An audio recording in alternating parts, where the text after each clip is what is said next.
There's one major rule for executives looking to lay a strong foundation with their board. No surprises, says Peggy Foran. Welcome to BoardVision, the official podcast of the NACD, the National Association of Corporate Directors. On this show, we share perspectives from leading corporate directors and discuss what makes boards effective, how they can help companies face challenges today, and become future ready. In this episode, Susan Paley, NACD advisor, and Peggy Foran, Chief Governance Officer, Senior Vice President, and Corporate Secretary of Prudential Financial, and a board member at Orion Group Holdings, discuss the who, what, when, where, why, and how of executive engagement with the board. They cover what boards expect from executives, how executives can effectively prepare for board and committee meetings, and the key elements that foster a strong board management relationship. Have you heard about the benefits of NACD's certification program? Today's boards operate in a dynamic and rapidly evolving world. The National Association of Corporate Directors provides directorship certification that sets the standard for high-impact board directors. It's more than certification. This is the premier program, preparing directors to successfully navigate an increasingly complex business and governance landscape. NACD's directorship certification will enable you to demonstrate commitment, deliver confidently, and create real value for your organization. Learn more and apply today at nacdonline.org. And now, your host. Peggy Foran, today we're going to discuss some details about how executives interact, engage with a board of directors. Before we get into the nitty-gritty, I want to ask you to help give us a little bit of level setting. We have some familiarity with the actual job of a board of directors. What is it about that role that would require them to invite anybody really into their boardroom discussions? Well, first of all, thank you very much, Susan. I'm very excited to be a participant in the NACD podcast. I've said many times, and I've told many board members, NACD is the place to go. But, the job of the board, the fiduciary duty of the board is really to look out for the company. And, if you're sitting in that seat, you are not an employee, you're not there from 9 to 5 every day. It's very important for you not only to hear things from other executives, but really to talk to other executives and get your own impression on how things are going, credibility, talent, it's important in any role, but particularly in a board of directors, for you to get a sense of the focus and what should be important. And how is that decided? Does the board turn to the chair or the corporate secretary? Who decides the how, the when, and the who of those coming into the boardroom? Now I'm going to be a typical lawyer. It really depends. Generally what you have is you have your heads of businesses, you have your CFO, you have your CEO, and there are various others, head of IR. These folks are experts. These are the leaders of the various segments of the business. So those are the ones that are most likely to be invited into the room because they can talk. They're very familiar with the businesses, the trends, the issues, and they're the ones that are usually invited in just really to highlight. Similarly, the general counsel, head of compliance.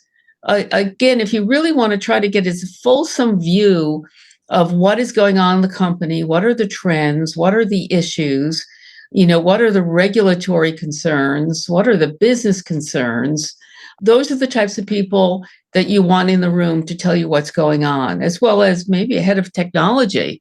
These days, there's been a lot of talk about AI and cybersecurity. So who better than the person who's in charge of that? Well, I have all sorts of questions about what you just said. So let's get into that. But first, I wanted to do some getting back to basics about the roles and the responsibilities. So Peggy, you have served on a variety of corporate boards and have experience as a general counsel as well as a corporate secretary. You currently have the role of Chief Governance Officer at Prudential Financial. For those who are unfamiliar with that title, tell us a little bit about what you do in that role and how it differs from some of the others you've had, such as corporate secretary. No, I'd be happy to. And actually, let me go back in history. When I started practicing law and working for corporations, there was no such role as chief governance officer. But I would say in the 90s, that role developed. What that role is, it's a corporate secretary, I like to say, on steroids. A chief governance officer is really reviewing what is going on in the governance arena, what institutional investors are thinking about, talking about, voting about. Really it has to do with activism. It has to do with what's going on with the SEC, New York Stock Exchange, NASDAQ. So it's a person who not only is really keeping the books and the records for the company or taking the minutes or doing the care and feeding of the board or scheduling meetings. It's a person who's really looking at the totality of governance and really is an advisor to the board. Gosh, for those taking notes at home, I mean, we wrote down SEC, New York Stock Exchange, investors. I can imagine you do more than just crossword puzzles at night to unwind. You must do a lot of reading to stay abreast. Well, again, if you find something you love to do, you never have to work a day in your life. So I've been extremely lucky. Amen. How do you find that you personally have interacted with the board in this variety of roles you've had? The one you just described, of chief governance officer, to the other ones that you've had either on the board or adjacent to the board. What's been the differing factors? Well, I do believe that my background working with boards was very helpful once I joined boards. I'm currently on one public board, but I've been on several of them over my career. And looking at it from a board member's perspective also helps me go back really in my chief governance role. For example, I had a board member who said to me, really the way we present information, for example, letters from shareholders, all of that information goes to the board. And they see the correspondence. If it comes to the board, they see the letters, they see the correspondence. And it was an amazing compliment in that she said, I am on several other boards, and this is the only board that really gives me that view of what investors are thinking about, individual shareholders are thinking about. And she said, that's really important. It's very critical. And I always said that those letters are really the canary in the coal mine. And, as a board member, I would like to see them. And as board members, they appreciate getting the sense of what's being said. Mm. So much to dive into there. Let's hop back, though, to this question of today, which is executives and their positions regarding board involvement and engagement. In what ways do executives impact the board? You spoke about the reasons why the board would call in a CFO or a head of business, but what type of situation might come up where an executive is invited into the boardroom? Is it every executive, every board meeting? Is it once a quarter? How do you determine as a board whether that's warranted this time? Well, and again, that depends too. There's so many issues in so little time. So boards tend to be judicious and they try to be as efficient as possible. So, for example, your large businesses, you have to prioritize that. That's your lifeline. That really is, how does the company make money? Reputation, that's also critical and important.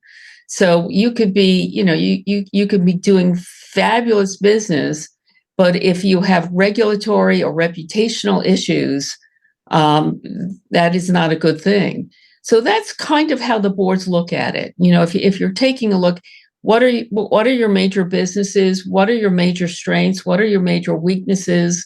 Where are the trends? Where's the regulatory environment going? Those are the types of things that the board wants to hear more about. They want to hear about competition. They want to hear about what customers, the most important, are really thinking about the company, and where do you stand vis-a-vis, your competitors?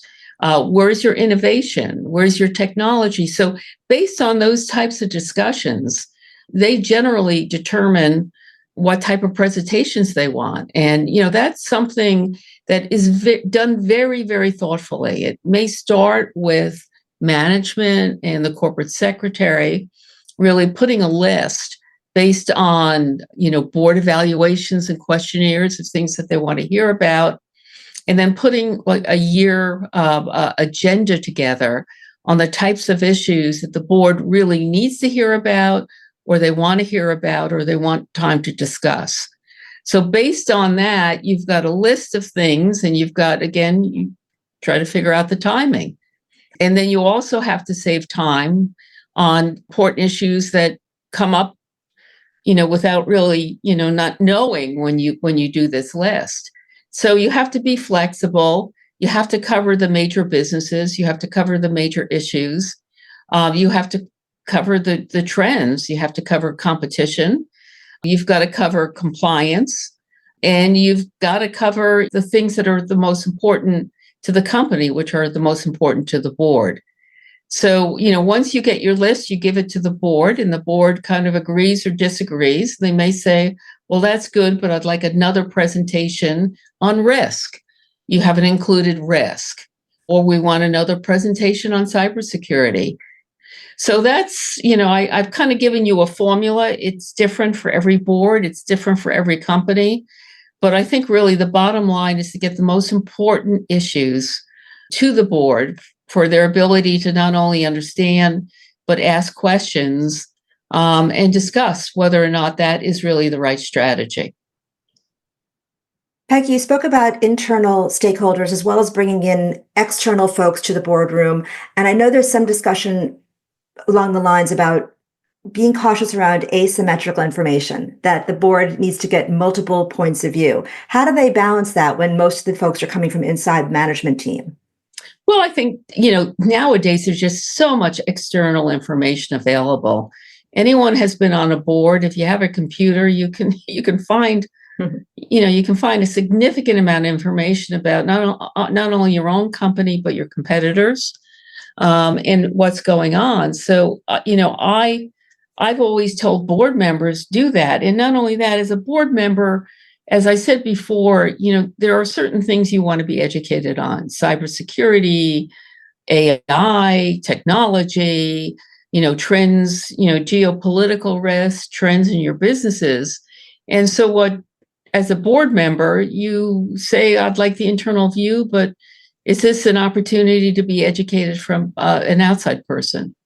And, you see that many boards will either have dinner speakers or educational sessions with both internal and external people. So it's the most important issues on your company and for the board. Those are the types of things that I think most boards will focus on.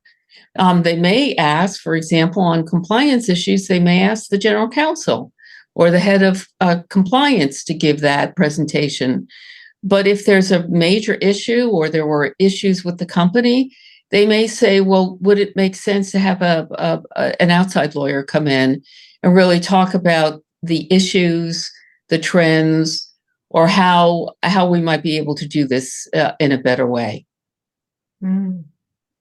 So as you're talking about internal stakeholders, I heard a lot of heads of business, the top person in each business line.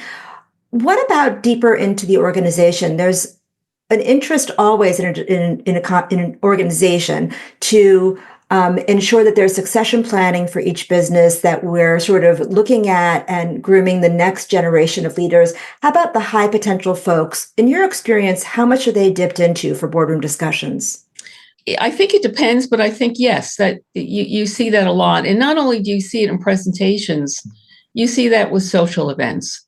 So there are board lunches with high potentials. There's board dinners with high potentials. There may be board trips. For example, it's not just the mothership. Maybe a company that has 20 offices around the world. So it's not unusual for a board every several years, if not every year, to go and visit those offices.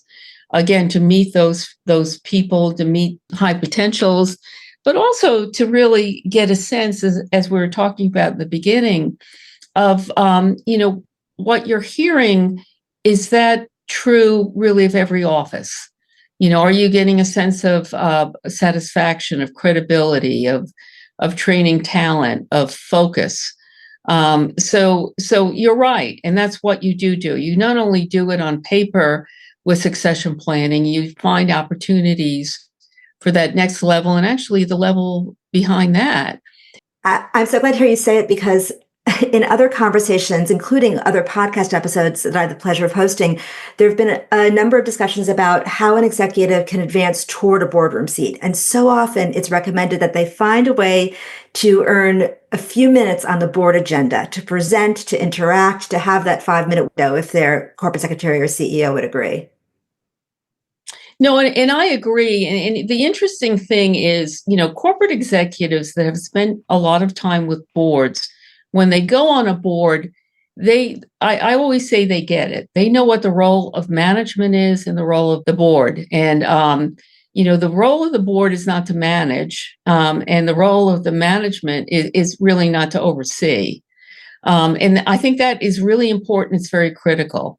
And I think executives that go on boards also know that, as a board member, if you ask a question, you've got to realize that may just be a fancy of yours, not something that's critical. And it could take hours and hours and hours and hours of executives' time to get you that answer, which may not be that critical. So I find that executives that have spent time in the boardroom, that understand what the role of the board is and the role of management, tend to actually be very good board members. So interesting. And I heard you say that it could be a real time suck for the people who are preparing to walk into that boardroom and present. So let's turn our focus to that. A lot of executives listening who are thinking, okay, I'm going to have a board meeting I've asked to present to. I wanted to invite you to share with us some of your top tips for how they can prepare based on what a board does expect from their executive team. And I'll confess that the first time I presented to a board, I completely misunderstood my role. I think I could have done a better job of understanding that, or someone prepping me. And I thought I was responsible for talking to them, presenting, and doing a little tap dance. And I think they wanted a dialogue. Anyway, speak to me a little bit about what your expectation is inside the boardroom and how executives can best present themselves and their information. Yeah, so for me, I actually have a sheet of paper I give people who have not regularly spoken to the board. And the first thing I say is, don't read off the script. That's terrible. And board members can tell that. But you're right. You have to figure out, what does the board want? Is this advice? Is it, a report on the status of a business? Is this really a discussion? Board members are put on a board for a reason. We all look at our matrix. We all look at their background experience, and they really have a lot to offer. And, they know how to probe. They know how to ask good questions. So I always say, if you have 30 minutes, do not speak for more than 15, because you really, at the end of the day, you want a discussion. You can give pre-read materials, and hopefully they're not going to be voluminous. They're going to be focused. But I'm a big believer of no slides. You go in and you say, I know you all read the material. There's 3 things that I want to talk about, and I really would like your opinion. Or, I'm here to talk about our business, and the 3 most important things are, and I'd like your reaction. I think those tend to be probably the best presentations I've seen. The worst presentations is someone who comes in scripted for 35 minutes for a 30-minute conversation. And, you can almost see that they get annoyed that someone's asking a question, at minute 5. This really is, it's a board presentation. This is really for the board. And board members should be free to really, ask questions. And you have to expect that you're not going to get to the end of your presentation. So it's better to have it as really, again, half the time, more discussion, pithy, be upfront, and no script. Oh, Peggy, I wish years ago when I had my first presentation, I would have talked to you for 5 minutes beforehand. That was gold. Gold, I tell you. I mean, we just got some great tidbits. If you have 30 minutes, talk for 15. If you have, 5 minutes, talk for 2.5. Tell them, here's the 3 things from the materials. But I've sat with board directors who say that they cannot understand why people come in and re-present the slides that were already in the board book. No, and that's a real turnoff as a board. I mean, boards are generally polite; they'll sit through it. But the good boards, what they do is they have an executive session at the end of the day, the beginning of the day, at the end of the day, and that's when they generally tell the chair or the CEO that that's not really a good use of their time. In the film of this, they cut to the shot of that executive never being invited back. No. Again, as I say, they're usually polite.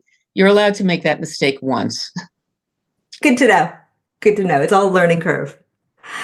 When you said you've been in front of some executives who are talking, and they're a little bit annoyed when someone asks the question, I know that I cringed inside when you said that, and probably a lot of our audience did too.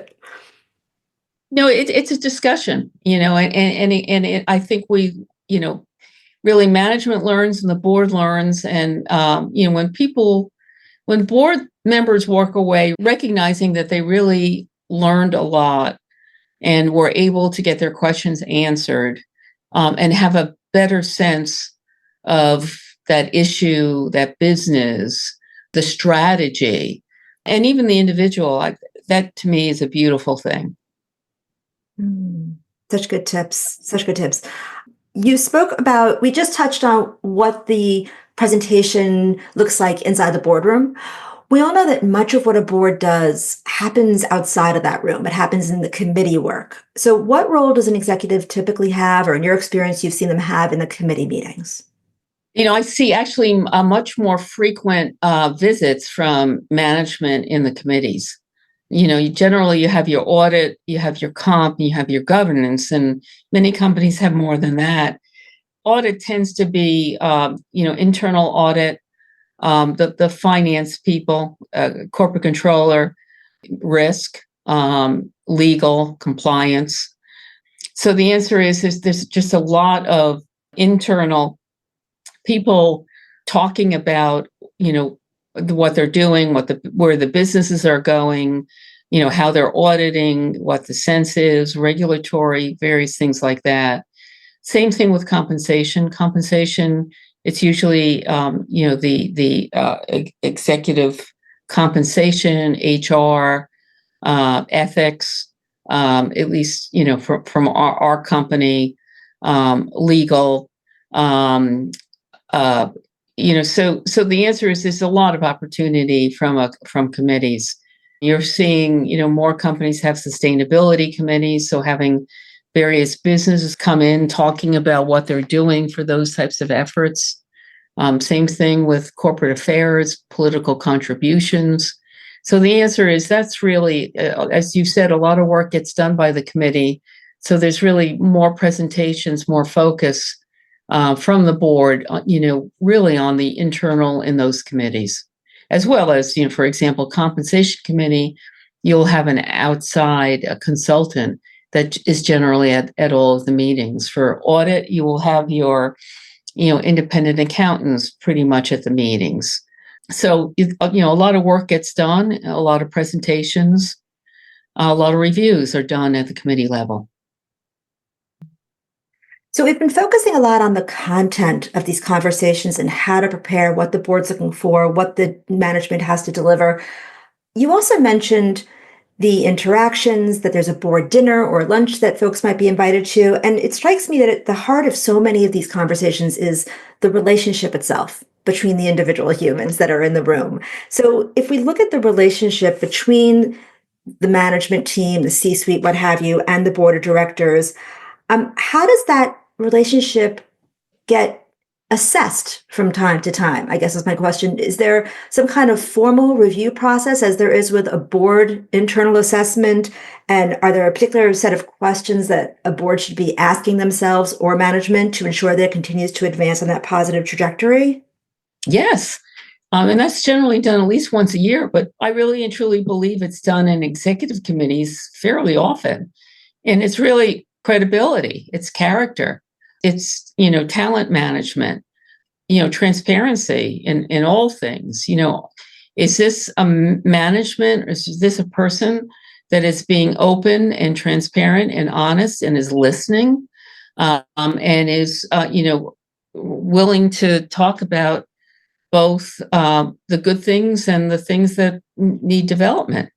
So I find that's done formally, usually with a board assessment. There's really an assessment of management at the same time, but it's also done pretty much, fairly frequently in executive session. What did we hear at this meeting? How about the people? Are we getting the whole story? Can we rely on the credibility? Those are the types of things that are constantly being assessed. And that's another reason why you'll have various individuals. So you'll get this across the board. And if you do, those site visits that I talked about, you get the sense, is it just the mothership, or is this really company wide? Are these really the values of the full company? Are they being driven down? I have not been at a company, and I've not been at a board that has not done that fairly frequently, because I think that is just one of the most critical things a board can do. I hear you. And, on the surface, we can take this bit of the conversation, and in fact, maybe much of the conversation, as just the how. Make sure you do this, make sure you do that. But really, if we go to a deeper level, it's sort of a profound commentary that you're making. When I hear the adjectives you've used, you said it's a matter of confidence, it's a matter of credibility and of character, of transparency. I mean, you throw the word character in there, that's really saying a lot. And I just wonder, what can executives do to lay that strong foundation with the board to help the board do the job that they need to do as best as possible in a real tactical way? I always say something, and I remember using this with my kids when they were growing up: no surprises. Put yourself in their position, no surprises. And what I see is good CEOs. Look, some companies have board meetings 4 times a year, some have 6, some have 8. But in between board meetings, how do you communicate? How do you make sure that there are no surprises? If something might happen between this meeting and next meeting, talk about it.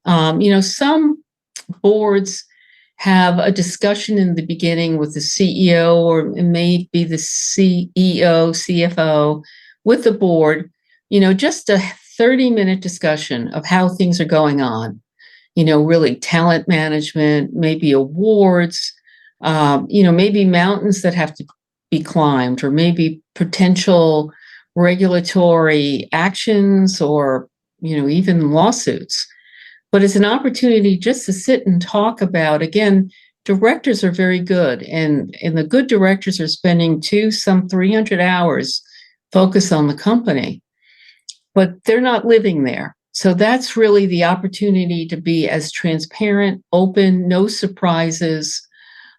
This is what I'm seeing. This is what might happen. What are your questions? That I think that does it. And being honest, not only saying we did a great job, but also saying we could have done a much better job on this. In hindsight, this is what happened. Or, this was our strategy, but this is what happened. This is what happened with our competitors. This is what happened with our consumers. And really kind of weave that through of what's going on. So there are no surprises with the board. The board has the right information. They know what to look out for, and they know the pluses and minuses. Peggy, your mantra of no surprises, and let's just sit down and talk about this. It sounds like a playbook for human interactions in general.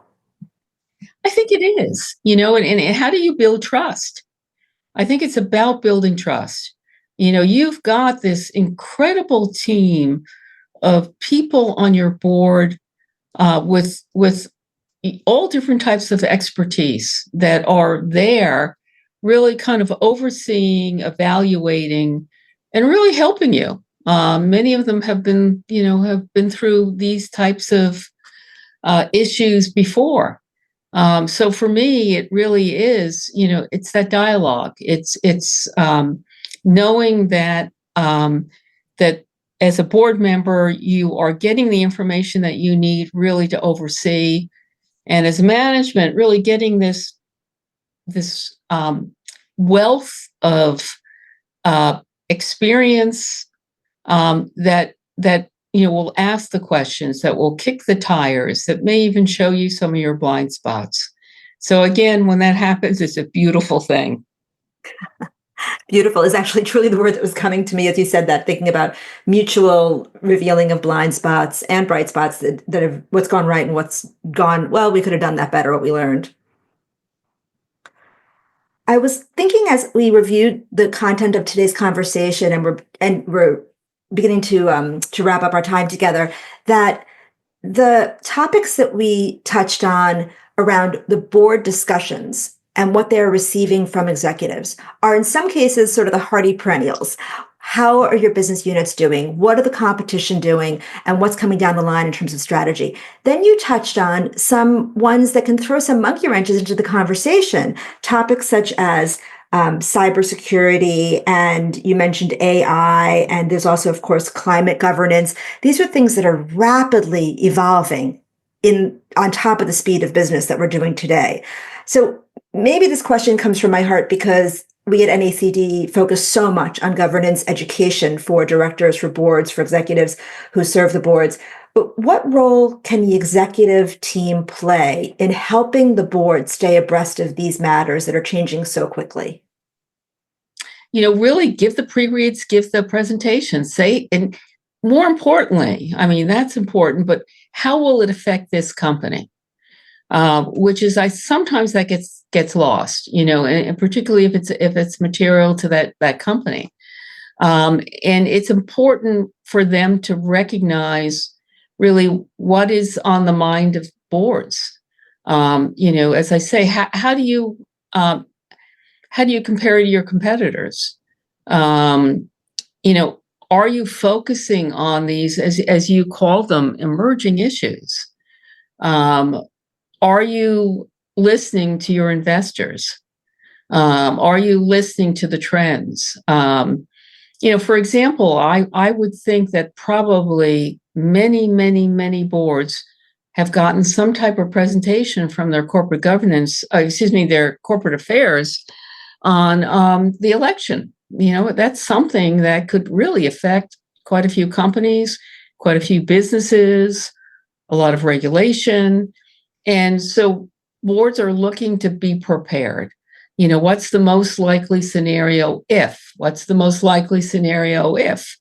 In order to get them to think, to get the company. And these are the types of things, Susan, as an executive, you do every day. That's part of your job, is to position the company in the best possible place, knowing that all different things could happen.